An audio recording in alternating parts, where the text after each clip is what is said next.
Breaking news చూస్తున్నాం. కర్ణాటకలో Tungabhadra dam gate వరదలకు కొట్టుకుపోయింది. శనివారం రాత్రి హొస్పేట వద్ద చైన్ లింక్ తెగడంతో 19వ గేటు కొట్టుకుపోయింది. దీంతో ఇప్పటి వరకు 1,00,000 క్యూసెక్కుల మేర నీరు వృధాగా పోతుంది. తుంగభద్ర నుంచి 60 టీఎంసీల నీరు వృధాగా పోనుంది. ఇక పిమోగాలో వర్షాలకు తుంగభద్ర డ్యాంకు భారీగా వరద నీరు వచ్చి చేరుతోంది. అలాగే తుంగభద్ర నుంచి సుంకేసుల ప్రాజెక్టుకు 1,00,000 క్యూసెక్కుల వరద నీరు వచ్చి చేరుతోంది. నదీ పరివాహక ప్రాంత ప్రజలు అప్రమత్తంగా ఉండాలని అధికారులు సూచనలు చేశారు.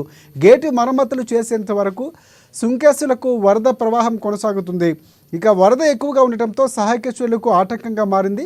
తుంగభద్రలో వరద తగ్గాక అధికారులు మరమ్మతులు చేపట్టనున్నారు.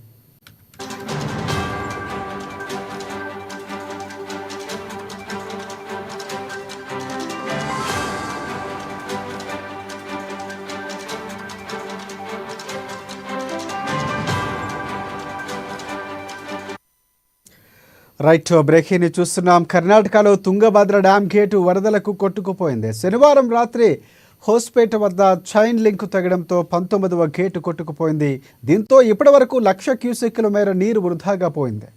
తుంగభద్ర నుంచి 60 టీఎంసీల నీరు వృధాగా పోనుంది. ఇక షిమోగాలో వర్షాలకు తుంగభద్ర డ్యాంకు భారీగా వరద నీరు వచ్చి చేరుతోంది. అలాగే తుంగభద్ర నుంచి సుంకేసుల ప్రాజెక్టుకు 1,00,000 క్యూసెక్కుల వరద నీరు వచ్చి చేరుతోంది. నదీ పరివాహక ప్రాంత ప్రజలు అప్రమత్తంగా ఉండాలని అధికారులు సూచనలు చేశారు.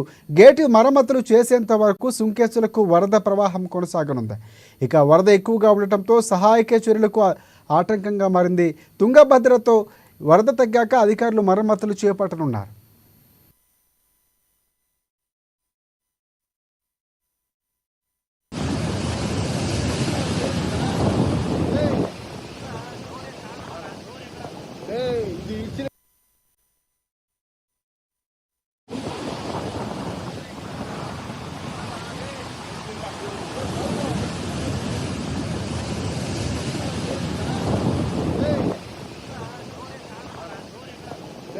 ఇది ఇచ్చిన